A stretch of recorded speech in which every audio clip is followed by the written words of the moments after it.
Thomas and Trevor.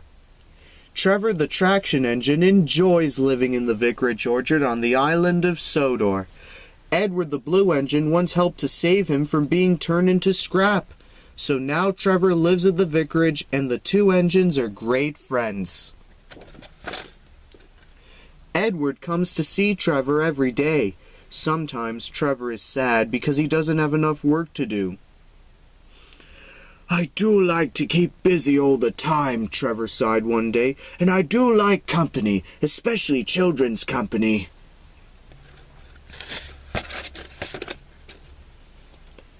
"Cheer up," smiled Edward. "Sir Topham had his work for you at his new harbour. I'm to take you to meet Thomas today." "Oh," exclaimed Trevor happily, "a harbour, the seaside, children, that will be lovely." Trevor's freight car was coupled behind Edward, and they set off to meet Thomas. Thomas was on his way to the harbor with a trainload of metal pilings. They were needed to make the harbor wall firm and safe. "Hello, Thomas," said Edward. "This is Trevor, a friend of mine. He's a traction engine." Thomas eyed the newcomer doubtfully. "A what engine?" he asked. "A traction engine," explained Trevor. "I run on roads instead of rails. Can you take me to the harbour, please? Sir Topham Hatt has a job for me." "Yes, of course," replied Thomas, but he was still puzzled.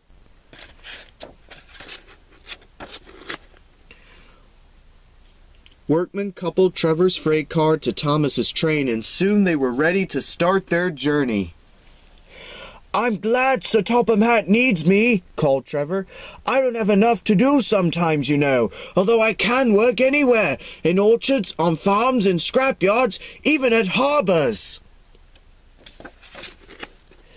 "But you don't run on rails," puffed Thomas. "I'm a traction engine. I don't need rails to be useful," replied Trevor. "You wait and see."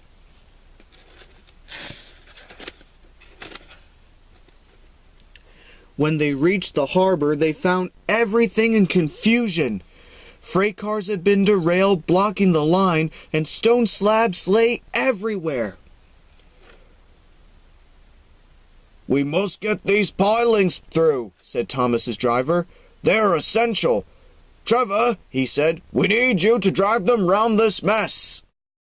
"Just the sort of job I like," replied Trevor. "Now you'll see, Thomas. I'll soon show you what traction engines can do."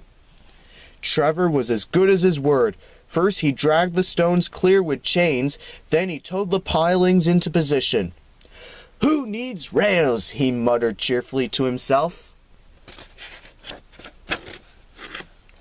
Later, Thomas brought his two coaches, Annie and Clarabelle, to visit Trevor. Thomas was most impressed. "Now I understand how useful a traction engine can be," he said. Thomas's coaches were full of children, and Trevor gave them rides along the harbor. Of all the jobs he did at the harbor that day, he liked this best of all. "He's very kind," said Annie. "He reminds me of Thomas," added Clarabelle. Everyone was sorry when it was time for Trevor to go. Thomas pulled him to the junction. A small tear came into Trevor's eye. Thomas pretended not to see, and whistled gaily to make Trevor happy.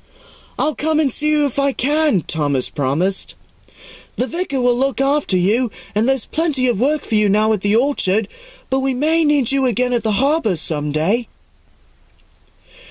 "That will be wonderful," said Trevor happily. That evening, Trevor stood in the orchard, remembering his new friend Thomas, the harbor, and most of all, the children.